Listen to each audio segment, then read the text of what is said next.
ഇത്തവണ പത്മശ്രീ പുരസ്കാരത്തിന് തെരഞ്ഞെടുക്കപ്പെട്ടവരുടെ പേരുകൾ ആഭ്യന്തര മന്ത്രാലയം പുറത്തുവിട്ടപ്പോൾ അതിലുള്ള പേരുകളിൽ അധികവും എവിടെയും ആഘോഷിക്കപ്പെടാത്തവരാണ് എന്നത് പെട്ടെന്ന് ശ്രദ്ധിക്കുന്ന പ്രത്യേകതയാണ്. അത്തരത്തിൽ വേറിട്ട ഒരു പേരാണ് ദേവരപ്പള്ളി പ്രകാശ് റാവുവിൻ്റേത്. കാരണം ഇദ്ദേഹം ഒരു ചായക്കടക്കാരനായത് തന്നെ. അദ്ദേഹത്തിന്റെ സാമൂഹികമായ ഇടപെടലുകളെ മാനിച്ചാണ് രാജ്യം പത്മശ്രീ നൽകി അദ്ദേഹത്തെ ആദരിച്ചത്. ഒഡീഷയിലെ കട്ടക്കിലാണ് ഇദ്ദേഹത്തിന്റെ ചായക്കട. വീട്ടിലെ കഷ്ടപ്പാട് കാരണം പാതി വഴിയിൽ പഠനം നിർത്തേണ്ടി വന്ന നിർഭാഗ്യവാനാണ് പ്രകാശ് റാവു. എന്നാൽ ഇന്ന് തന്റെ പരിമിതമായ അറിവ് പങ്കുവച്ച് പ്രദേശത്തെ ആയിരക്കണക്കിന് വിദ്യാർത്ഥികളെയാണ് അക്ഷരലോകത്തേക്ക് കൈപിടിച്ചെത്തിച്ചത്. 8 ഭാഷകൾ സിമ്പിളായി കൈകാര്യം ചെയ്യുന്ന ഇദ്ദേഹം തന്റെ അറിവുകൾ പാവപ്പെട്ട കുട്ടികളെ പഠിപ്പിക്കാനായി ഉപയോഗപ്പെടുത്തുകയും ചെയ്യുന്നു. 2018 കട്ടക് സന്ദർശനത്തിനെത്തിയ പ്രധാനമന്ത്രി നരേന്ദ്രമോദി റാവുവിനെ കാണുകയും അദ്ദേഹത്തെക്കുറിച്ച് തന്റെ മൻ കി ബാത് പരിപാടിയിൽ പറയുകയും ചെയ്തിരുന്നു. താഴേക്കിടയിൽ നിന്നും ഉയർന്ന ഇന്ത്യൻ പ്രധാനമന്ത്രിയായ മോദിയിൽ നിന്നും അഭിനന്ദനം നിറഞ്ഞ വാക്കുകൾ കേട്ടത് തന്റെ ജീവിതത്തിലെ ഏറ്റവും വലിയ അനുഭവമാണെന്ന് ദേവരപ്പള്ളി പ്രകാശ് റാവു പറയുന്നു. ജനുവരി 25-ന് ഏകദേശം രാത്രി 11:30 ആയപ്പോൾ ദേവരപ്പള്ളി പ്രകാശ് റാവുവിന് ഡൽഹിയിൽ നിന്നും ഒരു ഫോൺ വന്നു. രാജ്യത്തെ 4ാമത്തെ ഏറ്റവും വലിയ ബഹുമതിയായ പത്മശ്രീ നൽകി രാജ്യം നിങ്ങളെ ആദരിച്ചിരിക്കുന്നു. നിങ്ങളുടെ സാമൂഹ്യ സേവനം മുൻനിർത്തിയാണ് നിങ്ങളെ തെരഞ്ഞെടുത്തിരിക്കുന്നത്.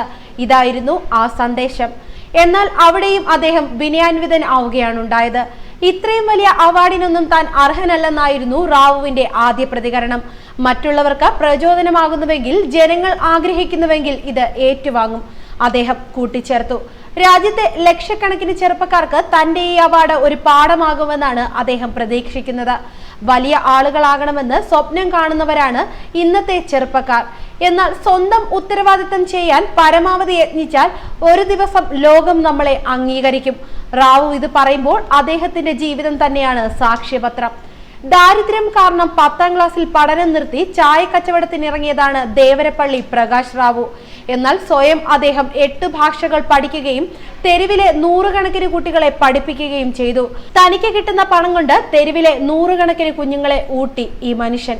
ഒരു ഇടത്തരക്കാരൻ ചായ വിൽപ്പനക്കാരൻ മാത്രമാണ് പ്രകാശ് റാവു എന്ന് തോന്നാം. എന്നാൽ കട്ടക്കിലെ ചേരി നിവാസികളായ കുട്ടികൾക്ക് വിദ്യാഭ്യാസം ലഭിക്കാൻ വലിയ രീതിയിൽ പ്രകാശ് റാവു കാരണമായിട്ടുണ്ട്. വീട്ടിലെ പ്രശ്നങ്ങൾ മൂലം 10ാം ക്ലാസ്സിൽ വെച്ച് പഠനം ഉപേക്ഷിക്കാൻ നിർബന്ധിതനായ പ്രകാശ് റാവുവിന് വിദ്യാഭ്യാസത്തിന്റെ പ്രാധാന്യം മനസ്സിലാകും. അതിനാലാണ് അയാൾ അടുത്തുള്ള പ്രദേശങ്ങളിലെ ചേരികളിൽ നിന്നുള്ള കുട്ടികൾക്കായി ആശ്വാസന എന്ന പേരിൽ ഒരു പ്രൈമറി സ്കൂൾ പ്രവർത്തിപ്പിക്കുന്നത്. ബെക്സി ബസാറിലുള്ള തന്റെ ചായക്കടയിൽ നിന്നും ലഭിക്കുന്ന വരുമാനത്തിന്റെ ഭൂരിഭാഗവും റാവു സ്കൂളിനായിട്ടാണ് ചെലവഴിക്കുന്നത്. ഏകദേശം 75 വിദ്യാർത്ഥികൾ ഇവിടെ പഠിക്കുന്നു. അവർക്ക് ഉച്ചഭക്ഷണവും ശരിയായ ആരോഗ്യ സൗകര്യങ്ങളും ഇവിടെ നൽകുന്നു. ചേരി നിവാസികളായ നിരവധി കുട്ടികൾക്ക് ഉചിതമായ വിദ്യാഭ്യാസവും പോഷണവും ഉറപ്പാക്കുകയാണ് പ്രധാന ഉദ്ദേശം. വലിയ കാര്യങ്ങൾ ചെയ്യാനും സന്നദ്ധ പ്രവർത്തനങ്ങൾക്കായി വലിയ തുക സംഭാവന ചെയ്യാനുമൊന്നും എനിക്ക് കഴിയില്ല. എന്നാൽ കുറഞ്ഞ പക്ഷം നിസ്സഹായരായ കുട്ടികൾക്ക് വിദ്യാഭ്യാസം നൽകുന്നതിലൂടെ എനിക്ക് ചെറിയ മാറ്റങ്ങൾ വരുത്താനാകുമെന്നാണ് കരുതുന്നതെന്ന് റാവു പറയുന്നു. അദ്ദേഹത്തിന്റെ വീട്ടിലെ ഒരു മുറിയാണ് തുടക്കത്തിൽ സ്കൂളാക്കി മാറ്റിയത്. നഗരത്തിലെ ഉദാരമനസ്കരായ കുറച്ചുപേരുടെ സഹായത്താൽ അത് ഇപ്പോൾ അല്പം കൂടി വളർന്നു കഴിഞ്ഞു. സ്കൂളിൽ ഇപ്പോൾ ഓഫീസിനായി ഒരു മുറിയുണ്ട്. അതിനടുത്തുള്ള മറ്റൊരു മുറി സ്കൂളിന്റെ അടുക്കളയാക്കി. അതിനടുത്തായുള്ള മറ്റൊരു മുറി ചെറിയ കുട്ടികൾക്കായുള്ള പ്ലേ സ്കൂളായി ഉപയോഗിക്കുന്നുണ്ട്. കഴിഞ്ഞ 20 വർഷമായി അദ്ദേഹത്തോടൊപ്പം പ്രവർത്തിക്കുന്ന ആളാണ് ഞാൻ. ഒരു ചായക്കടയിൽ നിന്നുള്ള വരുമാനം ഉപയോഗിച്ച് താഴെത്തട്ടിലുള്ള കുട്ടികൾക്കായി ഒരു സ്കൂൾ തുടങ്ങാൻ തീരുമാനിക്കുന്നതൊക്കെ എത്ര പ്രശംസനീയമാണെന്ന് അറിയാമല്ലോ എന്നാണ് മറ്റൊരു സാമൂഹ്യ പ്രവർത്തകനായ രാധേഷ് ശ്യാം ദാസ് പറയുന്നത്. റാവുവിന്റെ സ്കൂളിൽ 1 മുതൽ 3 വരെ ക്ലാസുകളുള്ളൂ.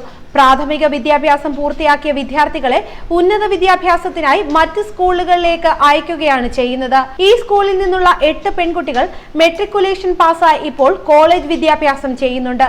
ഞാൻ ഈ സ്കൂളിൽ നിന്നാണ് എന്റെ പഠനം ആരംഭിച്ചത്. പ്രകാശ് റാവു എന്റെ ആദ്യ ഗുരുവാണ്. ഞാൻ അദ്ദേഹത്തോട് വളരെ നന്ദിയുള്ളവളാണ്. കോളേജ് വിദ്യാഭ്യാസത്തിനായി ഓട്ടോറിക്ഷയിൽ പോയി വരാനുള്ള പണമൊന്നും എന്റെ പക്കലില്ലായിരുന്നു. അതിനാൽ സാർ എനിക്കൊരു ബൈസൈക്കിൾ വാങ്ങി നൽകിയെന്നും സ്കൂളിലെ ഒരു പൂർവ്വ വിദ്യാർത്ഥിയായ രേണുക പറഞ്ഞു. കുട്ടികൾക്ക് വിദ്യാഭ്യാസത്തിന്റെ ആവശ്യമെന്തെന്ന് ചോദിച്ച് ആദ്യകാലങ്ങളിൽ പലരും തന്നെ ചോദ്യം ചെയ്തിരുന്നുവെന്നും എന്നാൽ അവരുടെ പ്രതിഷേധങ്ങൾക്കിടയിലും തന്റെ തീരുമാനത്തിൽ താൻ ഉറച്ചു നിന്നുവെന്നുമാണ് മാതാപിതാക്കളുടെ ഭാഗത്തു നിന്നും ഉണ്ടാകുന്ന എതിർപ്പിനെ കുറിച്ച് ചോദിച്ചപ്പോൾ അദ്ദേഹത്തിന്റെ മറുപടി. സ്കൂളിന് പുറമെ കട്ടക്കിലെ SCB മെഡിക്കൽ കോളേജ് ആൻഡ് ഹോസ്പിറ്റലിൽ റാവു ഒരു സ്ഥിരം രക്തദാതാവാണ്. കഴിഞ്ഞ 43 വർഷമായി അദ്ദേഹം രക്തദാനം നടത്തുന്നുണ്ട്. SCB മെഡിക്കൽ കോളേജിൽ എത്തുന്ന രോഗികൾക്ക് തിളപ്പിച്ച പാലും കുടിവെള്ളവും അദ്ദേഹം സൗജന്യമായി എത്തിക്കുന്നു. മെഡിക്കൽ വിദ്യാർത്ഥികളുടെ പഠനത്തിനായി SCB മെഡിക്കൽ കോളേജിലെ അനാട്ടമി വകുപ്പിലേക്ക് തന്റെ അസ്ഥികൂടം സംഭാവന ചെയ്യാൻ അദ്ദേഹം അനുമതി പത്രവും നൽകി കഴിഞ്ഞു. SCB ക്യാമ്പസിൽ ഗവൺമെന്റ് എനിക്ക് ഒരു ഓഫീസ് നൽകിയിട്ടുണ്ട്. ആ സൗകര്യങ്ങൾ അവിടെ എത്തുന്ന രോഗികളുടെ കൂട്ടിരിപ്പുകാർക്കായി വെള്ളം, പാൽ എന്നിവ പാകം ചെയ്യുന്നതിനായി ഞാൻ ഉപയോഗിക്കുന്നു, പ്രകാശ് റാവു അറിയിച്ചു. അദ്ദേഹത്തിന്റെ ചായക്കടയും പ്രത്യേകതയുള്ളതാണ്. പഞ്ചസാരയില്ലാത്ത വിത്തൌട്ട് ചായ മുതൽ നാരങ്ങ ചായ വരെ നിരവധി വൈവിധ്യങ്ങളായ ചായകൾ അദ്ദേഹത്തിന്റെ കടയിൽ ലഭ്യമാണ്. ബംഗളൂരുവിൽ താമസിക്കുന്ന രാജേഷ് കുമാർ ദാസ് അദ്ദേഹത്തിന്റെ ചായയുടെ ആരാധകനാണ്. ഞാൻ ബംഗളൂരുവിലാണ് കഴിയുന്നത്, പക്ഷേ ഞാൻ കട്ടക്കിലെത്തുമ്പോഴെല്ലാം അദ്ദേഹത്തിന്റെ കടയിലെത്തി ചായ കുടിക്കും. നല്ല വൃത്തിയുള്ള ചുറ്റുപാടിൽ ചായ നൽകുന്ന അദ്ദേഹത്തിന്റെ രീതി ആരും ഇഷ്ടപ്പെടുമെന്നും പ്രകാശ് റാവുവിന്റെ ഉപഭോക്താക്കളിൽ ഒരാളായ രാജേഷ് പറയുന്നു. ഒരു നല്ല സാമൂഹ്യ പ്രവർത്തകന്റെ പക്കൽ നിന്നും ചായ വാങ്ങി കുടിക്കുവാൻ കഴിയുന്നതിൽ പ്രത്യേക അഭിമാനമുണ്ടെന്നും രാജേഷ് കുമാർ ദാസ് കൂട്ടിച്ചേർത്തു. ന്യൂസ് ഡെസ്ക് മലയാളി വാർത്ത.